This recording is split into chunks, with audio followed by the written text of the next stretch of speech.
शासन सलामत नहीं रहा था। मैं किसी इंडिविजुअल को कंस नहीं कह रहा हूं, पर एक शासक व्यवस्था होती है, उसमें अगर उसी तरह से काम करते हैं तो उसका शासन सलामत। ये इसी तरह से, वरना मैक्स टू मैक्स पनिशमेंट कैसे हो सकता था 2 साल का? सिर्फ इसी मकसद से किया है, पर आगे जीतेंगे, सुप्रीम तक हम जाएंगे। सदस्यता जा चुकी है, कल कोर्ट का डिसीजन आया, आज उनकी सदस्यता चली गई। ये तो मालूम था हमको। मोदी जी डरते क्यों हैं? हमको तो मालूम था कि मोदी जी राहुल जी की भाषणों को बर्दाश्त नहीं कर पाएंगे। अगर उनका मन साफ होता, अगर हिंडनबर्ग रिपोर्ट में और मोदी और अडानी जी के कोई घपले नहीं होते, तो क्या कोई प्रधानमंत्री अपने इस बात से कभी चर्चा करने से हटता? क्या राजीव गांधी जी पर बोफर्स का आरोप नहीं लगा था? वो बेदाग निकले, और बेदाग निकलने के साथ साथ उन्होंने साहस बरका कि कहा जेपीसी करिए। अरे 7 बार जेपीसी हो चुकी है लोकसभा में, क्यों डरते हैं? कोको कोला के अंदर कैसा, उसके क्या क्या है, उस तक जेपीसी हुई है। और ये हिंडनबर्ग रिपोर्ट, जिसमें कि लाखों लोगों के करोड़ों रुपए डूब गए, 10 लाख करोड़ डूबे हैं लोगों के, बैंकों का पैसा डूब रहा है, उसकी जांच तक नहीं होगी। इतना बड़ा फ्रॉड, इतना बड़ा प्रधानमंत्री जी के निर्देशन में जो कुछ हुआ है, उसकी जांच होना चाहिए। कितनों को जेल भेजोगे?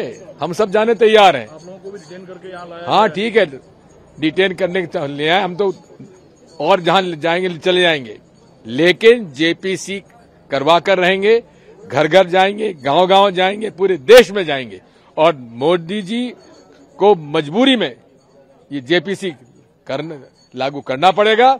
नहीं करेंगे तो हम आखिरी दम तक इनसे हिसाब मांगेंगे। अब सर आगे की रणनीति आपकी क्या होगी? उधर वो तो खड़गे जी तय करेंगे। उधर नड्डा जी कह रहे हैं कि अरे नड्डा जी, अरे एक बात सुन लो, नड्डा जी आप ब्राह्मण हैं, उच्च वर्ग के हैं, आपने कभी ओबीसी के बारे में कभी बात की है?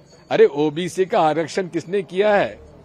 उस समय जनता दल में हुआ, आपने जनता दल का समर्थन छोड़ दिया था मंडल कमीशन की वजह से। आप कहां की ओबीसी की बात करते हैं? आप लोगों को उम्मीद थी इतनी आनंद। और दूसरी बात यह है, ये कह रहे हैं मोदी समाज।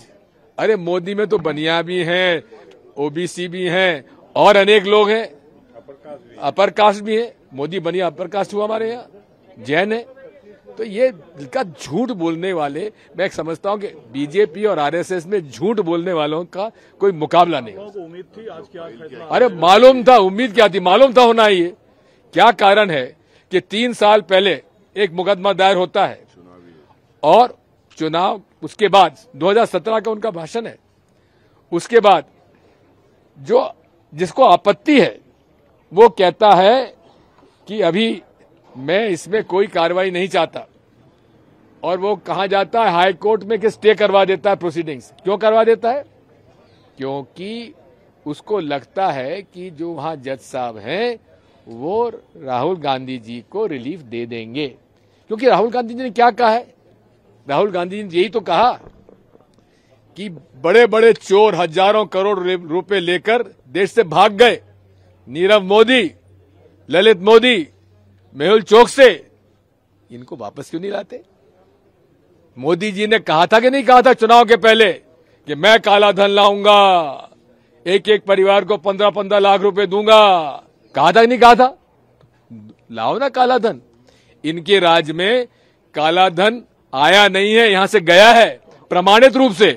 हम कह रहे हैं, प्रमाणित रूप से मैं कह रहा हूं कि जितना काला धन स्विस बैंक में मोदी जी के जमाने में जमा हुआ है और किसी के राज में नहीं हुआ। अगर हाईकोर्ट से आपको उम्मीद है रिलीफ मिल जाएगी, तो फिर लोकसभा सचिवालय इतनी हड़बड़ी में क्यों? क्योंकि डरते हैं, राहुल गांधी से डरते हैं, भाजपा डरती है, पूरा संघ परिवार डरता है।